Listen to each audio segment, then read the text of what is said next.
Grabe mga kadugyo. Nag-comment sa akin si Kapag na sabi niya, Tito Dugs, pamangkin mo ko pero di mo pinapansin comment ko. Tagal ko na sinasabi si Togi pinamabuuin mo. Grabe siya, sorry naman. At syempre dahil mabait tayong tito at honor naman si Kapag, eto na, bubuin naman natin ngayon ay si Togi P. Sabi ko naman sa inyo, di ba? Hanggat hindi naubos ang mga prayer beads natin, hindi tayo titigil, kakabuo. At eto nga, nakapag-refill na ako ng color black. Kaya naman start na tayo. Kung medyo bago-bago pa nga lang ako, tweezer nga pala ang ginagamit ko. Pero ngayon sanay na ako dito sa parlor pen. Nung sinimulan ko kasi kami nito, ba't naging mas mabilis na ako? Basic na sa akin yung pagbuo ng outline. Eto nga, tapos na tayo sa outline. Next color naman natin ay color red. Color ng bibig niya at part ng shell niya. After ng color red, color blue naman. Ang dami kasi color ng shell niya, siguro isa siyang Easter. Hindi ko sure anong Pokemon ba si Togepi. After red and color blue, dito naman tayo sa color ng shell niya, color white. Ito nga sinisimulan ko ng kulayan yung shell niya. Ayan, napaka basic lang. Next naman color, ito sa mga details.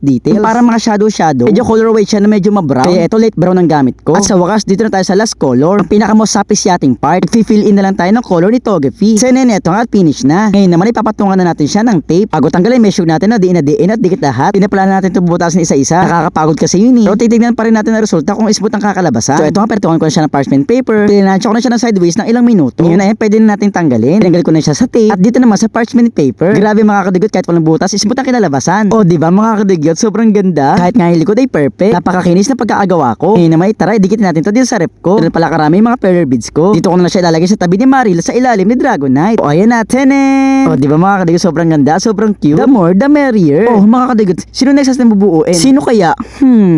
Grabe mga kadugyo. Ginaganahan nga ako magbuo ng prayer beads ngayon. Nag-comment kasi si Kapag lang, sabi niya, Tito Dugs, pinapanood ko ng principal sa school namin. Sabi niya, buuin mo daw si Jigglypuff para maging honor daw ako. Sige. Dahil mabait akong tito para maging honor si Kapag. Tara, buuin natin si Jigglypuff. Bali, ito pala, reference natin kay Jigglypuff. Oo nga pala, medyo mali pala yung mga term na ginagamit ko dati. Ito pala una kong ginagawa. Ang sinasabi ko si data ay pattern. Outline pala ang tamang term dito. Itong part na to na ginagawa ko. Buti nga madali lang buuin ito si Jigglypuff eh. Kasi tignan nyo, 3 color lang siya. Ito after ko ng black. Ito naman tayo sa mga details. Itong color red. Hindi ko sure kung baka siya merong red. Siguro yun nga dahil dagdag details lang to or parang ani-ani na lang. Napaka basic lang tuloy niya kasi 3 color nga lang. O ito nga, tapos na agad ako sa color red. Dito na tayo sa last color niya, ang color pink. Parang sa lahat ng ginawa kong period base, ito na yata pinakamadali. Parang napaka basic lang niya. Parang outline lang tapos color na. O tsenen, o diba napaka basic lang. Ngayon naman ay bibilang lang tayo ng 1, 2, 3 para ma-tape. 1, 2, 3, go. Tapos i-deal lang natin para dumikit lahat ng period base sa tape. At dahan-dahan na natin baliktarin at kunin para makuha natin itong period base na nasa tape. O diba sobrang clear, hindi sila sumabog. Ngayon naman ipapatungan na natin ng parchment paper para planchahin na natin. Planchahin lang natin ito ng sideways ng ilang minuto. Sideways daw kasi ang tamang pagplancha, yun ang sabi sa akin sa mga advice. Kaya yun ang sinusunod ko. At eto nga after lang ng ilang minuto tanggalin na natin yung tape at tanggalin na natin siya dito sa parchment paper. Dahan-dahan lang, maingat ka dahil mainit to. Pero ayan, sobrang ganda, sobrang smooth. Senen, o diba napaka-perfect niya. Kahit nga itong likod ay sobrang ganda. Makinis sa pagkakagawa natin. Kaya naman mga kadugit, try dikit na natin to dito sa rep natin. Grabe, ang dami na nasa kuya to ididikit. Dito na lang sa tabi nito Gepi at sa ilalim ni Dratini. Oh, grabe mga kadugit, sobrang ganda no, sobrang cute. Grabe, kunting-kunti na lang mapupuno natin tong rep natin. So mga kadugit, sa tingin nyo, sino next natin bubuo?